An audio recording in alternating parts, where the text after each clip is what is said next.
Hello investor, welcome back to इस the art of investing. So जैसा हमने कल डिस्कस किया था कि मार्केट में आपको वीकनेस यहाँ पे एक्सपेक्ट करनी चाहिए, क्योंकि मेरा अभी भी जो व्यू है मार्केट में वो थोड़ा सा यहाँ पे वीक है। क्योंकि जब तक मार्केट 25,250 के ऊपर यहाँ पे क्लोजिंग नहीं दे देता तब तक मार्केट में वीकनेस यहाँ पे बनी रहेगी। और आज भी मार्केट ने 20 डे एक्सपोनेंशियल मूविंग एवरेज को सिर्फ यहाँ पे टच किया और वही से यहाँ पे गिरावट शुरू कर दी। तो आपको यहाँ पे जो लेवल्स मैंने पहले ही बता चुका हूँ, मैं आपको लेवल्स 24,500 के लेवल्स आपको एक्सपेक्ट करने चाहिए in short to mid term. Results यहाँ पे आया है एक्सिस बैंक के, और बैंक ने यहाँ पे बहुत ही वीक रिजल्ट्स पोस्ट किए। ईयर ऑन ईयर की अगर हम बात करें तो ईयर ऑन ईयर प्रॉफिट यहाँ पे 18% डाउन है और quarter on quarter profit 4% down है। तो ये हो गया profit. Net interest income year on year यहाँ पे 1% सिर्फ यहाँ पे अप है और 2% यहाँ पे डाउन है। उसके बाद अगर हम देखें प्रोविजनिंग्स, जो मतलब जो बैड लोन्स होते हैं उसके लिए हम एक प्रोविजंस करते हैं इन बैंक्स, तो 190% यहाँ पे अप है प्रोविजंस क्वार्टर ऑन क्वार्टर। और ईयर ऑन ईयर अगर हम बात करें तो ये 93% तक अप है। इसी की वजह से जो एसेट क्वालिटी है वो यहाँ पे मतलब बहुत ही ज़्यादा डिटोरिएट यहाँ पे हो चुकी है। Gross net NPA quarter on quarter यहाँ पे 1.28 था, ठीक है, लेकिन अभी आया है 1.57%। नेट एनपीए की अगर हम बात करें तो वो थी 0.33% क्वार्टर ऑन क्वार्टर, लेकिन अभी आई है 0.45।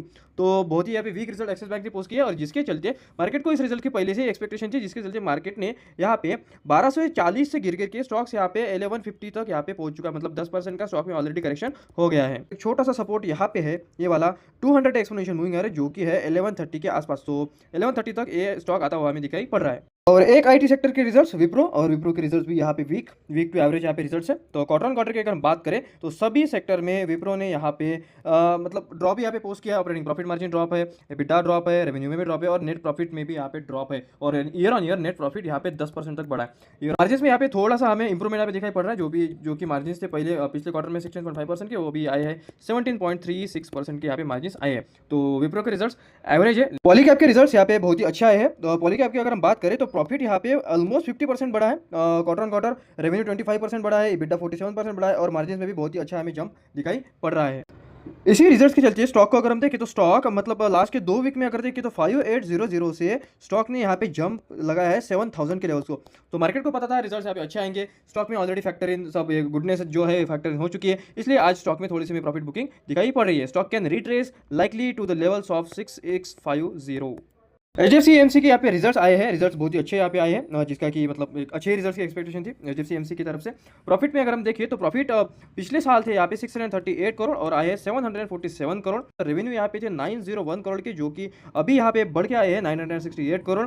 मार्जिन की अगर हम बात करें तो मार्जिन यहाँ पे थोड़े से मतलब कम हुए, 80.9 थे, अभी 79.8 यहाँ पे आए हैं। और स्टॉक ने आज 2 to 3% स्टॉक अप था और स्टॉक ने आज ऑल टाइम हाई लेवल्स को टच किया है। तो इंडियन मार्केट्स को अगर ऊपर जाना है तो एफआईएस का पैसा इंडिया में चाहिए, लेकिन एफआईएस यहाँ पे सेलिंग कर रहे हैं, डीआईएस यहाँ पे बाइंग कर रहे हैं। उसी का रिजल्ट्स आपको निफ्टी 50 के चार्ट में दिखाई पड़ रहा है।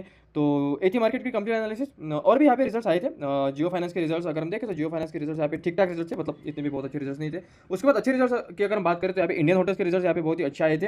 तो इन सब स्टॉक पे आप नजर रखिए। तो एथी मार्केट की कंप्लीट एनालिसिस कमेंट करके बताना कैसे लगी, रील अगर अच्छी लगे तो फॉलो जरूर करें। Thank you.